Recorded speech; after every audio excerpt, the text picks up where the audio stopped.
Another edition of the Homba Biz radio show. Homba Biz, the best broadcast for the home-based business owner. I'm your host, Eugene Rowe, on Monday, July 8th. Today, great show. We talked to Dan Dillon, owner of CleanItSupply.com. He was recently featured on CNN Money about a cyber attack to the tune of $38,000. Then, later in the show, Scott Locke, intellectual property attorney, breaks down some of the basics about protecting your trade secrets.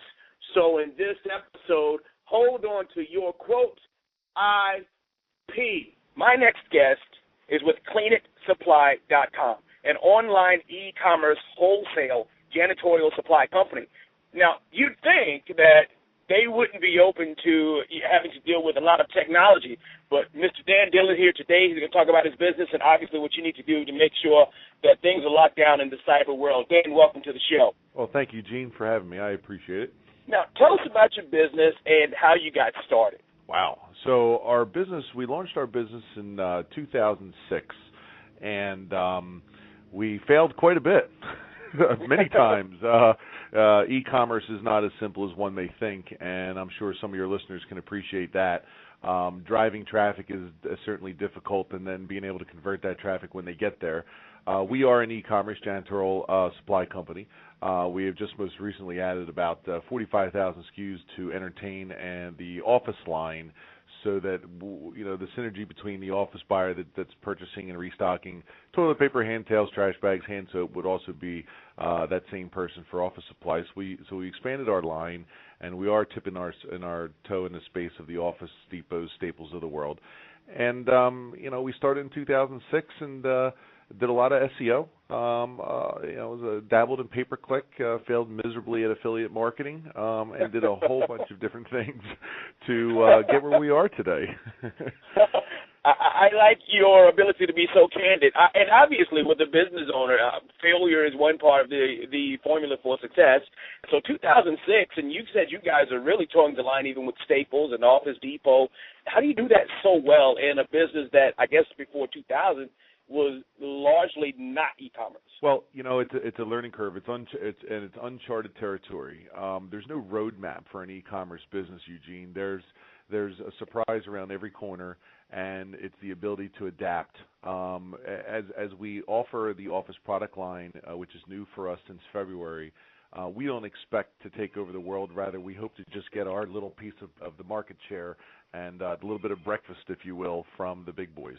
So, gotcha. It just makes common sense for us to get our little piece of the pie, if you will. Gotcha. Now, I saw online, and this is really what made me reach out to you, is that you guys ran into a little bit of trouble with some cybersecurity stuff and things like that. And this is huge for our listeners because many of our listeners are using communal Wi-Fi hotspots to do business on the laptops, inside the restaurants and things like that. Tell us a little bit about that experience, what happened, and what you do to respond to it. So you're referring to our CNN Money splash, where they featured us as we shared our experience of how scammers from Nigeria compromised our business in terms of being able to successfully purchase items on stolen credit cards or identities. And this is quite a fun story. While it was not fun, it was actually quite painful for us. But the Nigerian scam went a little something like this, where they were stealing identities, whether they're buying the information from the Russians or what. I don't know if you've ever heard where private gas station owners been approached to put these little card reader machines inside their gas pumps for excess of $100,000 and getting people's information. Well, for whatever reason, the Nigerians got their hands on people's identity, even some dead people. So what they did was they got stolen identities. They went to and for my case, they were Discover cards. They went to Discover, had all the information, logged in, changed their billing addresses, got the physical card shipped to a third party. Now, this third party are people that are working from home. Did you ever see the signs on telephone poles as you're driving down the street that says "Work from home, make $10 an hour" or whatever it is? Yeah, I've seen those plenty of times. Well, here's what they did. They're armed with this identity theft and credit card information. They go to Discover, change the addresses up, and they convince these people to receive boxes on their behalf. And they would pay them for their time to move product or receive product. So when they would receive a credit card, they would share that information back to their contact in Nigeria, of which they would then place the orders on e-commerce websites such as ours. Now, these people think they're just doing their work at home, $10 an hour job, and they're just receiving boxes at their home, or they're shipping boxes that they receive to a freight forwarder. In our case, it happened to be a freight forwarder in Texas, who also was not privy to what was going on. They were just thought they had a customer there moving a container over to whatever country they were shipping this all these products to. And they were just receiving products, but the Nigerians would actually go online and order these things. So what happens is all that part of the scam, they were able to meet all the security criteria within our systems. Now, our company utilizes Authorized.net as our credit card processor. So when you come to our website, if your billing address and your shipping address doesn't match, we can throw a flag internally and say, hey, this is a little weird. Check it out before you approve it. But in Authorized.net, they have an AVS mismatch security fraud suite, and what that does is say, hey, if the 3-digit code, the CVV code, doesn't match the credit card, then deny the transaction. Well, since these people have a physical address and they changed it to what they wanted to, all the criteria on the card matched all the billing information that they manipulated at Discover to these people's address that they manipulated to work from home. So all the security criteria was met, and they were just having heyday ordering all kinds of things on our site. Well, I shouldn't say all kinds of things. They were after one specific type of good, and it was ink and toner cartridges. You know, the commercial ones. They're like $300 to $400 a piece. They consider that liquid gold in Nigeria because there's a really big marketplace for it. So unfortunately, we got hit with, these guys were so good that they met all the security criteria, and all these orders started pouring in a very short period of time. So since the ink and toner was a new product line for us, it didn't sit well with me and my gut. Why are we selling all this stuff? We can't be the cheapest price. Or did we get a ranking on Google because of it? Or, what's causing this traffic to come to us? And it just didn't sit well, and we finally discovered that, in fact, it was a scam. So we did a couple things, and I think what your listeners really want to know is, how do you correct that? So we went back to Authorized.net and said, look, we got compromised because someone manipulated, first of all, got stolen identities and then manipulated Discover to change billing and shippings, and that's Discover's issue. But how do we stop this from happening? So a couple things. We purchased the Authorized.net fraud suite, where if an IP address is outside of this country, do not process the transaction, cause it to fail. Correct. The second thing was, of course, the AVS mismatch that said, hey, if you don't have a security code, so on and so forth. Also, if the billing and shipping is not right. So, and then we put additional flags inside of our systems that said, look, if an order's over $1,000, flag it anyway. I don't care what it is. Flag it. Don't process it, because we want to manually review this and make phone calls to the customers, verify who they are, get a photocopy front and back of the card, and do these things so that we know we're doing business with people who are on the up and up. So if I'm hearing you correctly, basically these guys, they stole a boatload of credit cards, got the information, changed it online to their supposed employee's address, had the product shipped there, and then they're going to take it and, sell it for whatever price they can get for in Nigeria. And if you hadn't been, I call it level-headed, so your own ability to self-examine your own business is what caught the scam itself, right? That's correct. Yep. All gut. So if you had been gut, Eugene.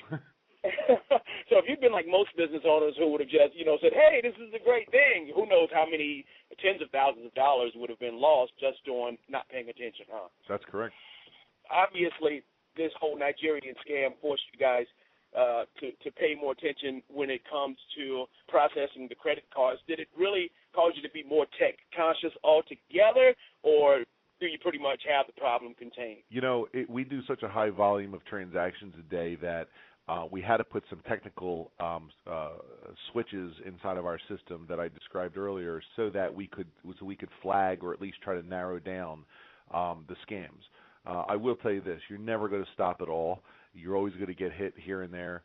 One of the biggest tricks that you want to be mindful of is those that come in and buy a $30 item or a very small dollar item, and they continue to do that over and over, and then they hit you with the big one. So the good old-fashioned, bait and switch is something you got to be mindful of.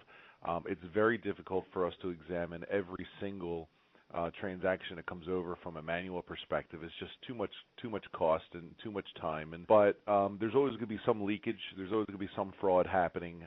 These guys figure out new ways, but you absolutely positively, at least for us, had to embrace the technology side of it to try to filter most, to minimize the exposure of fraud. Now, I'm curious, and I could probably ask Authorize.net, but when you were, purchasing their upgraded services, did they tell you or mention by any chance what percentage of business owners don't have this extra level of security that may be susceptible to it? Did you hear any stats in that area? Eugene, I didn't ask, and for me it really was a moot point because I just know I needed it, and I didn't care what it cost. I got you.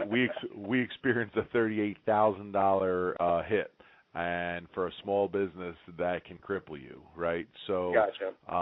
So I don't have any stats for you, but I can tell you this: it's very wise for anyone engaging in e-commerce to be fully protected so that they don't experience the near heart failures we have.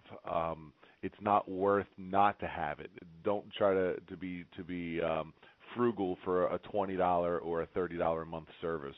Buy it. It's worth it. Awesome. Dan Dillon with CleanItSupply.com. You guys do other things as well, B2B, B2C. Tell us a little bit about your other products. 51% of our audience are residential clients where they're buying products for their home. Maybe it be Bounty towels, Electrosol dishwasher detergent, Dawn liquid hand soap, soft soap, and all the big brand names. The 49% of our clientele is B2B.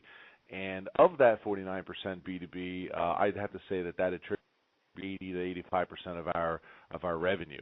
So the B2B guys buy a lot more stuff, right? They buy cases of toilet paper and skids of stuff and bulk things. So, but our logo for Clean Supply is everyone is our customer. We have an e-commerce store that a consumer, a residential homeowner, can come to our website and buy at the exact same prices that the big companies do that have all that purchasing power. So it's a great place for residential folks to do their purchasing, and our model is to get that product at your doorstep for less. It doesn't matter if shipping's $99 and the product's $100. We're going to beat our competitors at your doorstep cost, and we've been fairly successful with it. An interesting stat that your listeners may be interested in is for our e-commerce business, we really heavily focus on customer service. It's really key for e-commerce success. People want to know that there's a name and a face behind the company. They want to know that someone's going to answer the phone. And when things get damaged or broken or have just simple questions, it's a great opportunity to drive customer service to grow your e-com business. It's a big, it was transformational for our business. We answer the phone live when you call our office. There's no call attendant or call routing. When you call our 800 number, you're going to have Mary Poppins on the other line, just happy to talk to you. And that's huge, and it's an important thing that most people miss. Forget about the fraud detection suite. Some people don't understand they got to answer the phone first, right? The money buzzard. Customer service, answering the phones live, that's a big deal then, huh? It's huge. A decent stat that we're very proud of is 35% of our customers come back and repeat purchase. So that's going to increase the average value of a customer that can really help you build a solid, viable, competitive business. And that's big. And we also have third-party approval from Stella Seal of Service, which is an independent company in New York that really sends a secret shopper and make sure that you do business right. And we're very proud of that. So I would encourage your listeners that security is, of course, very important, but something equally important is when you drive that traffic is to give that customer support. Great. Customer service, definitely.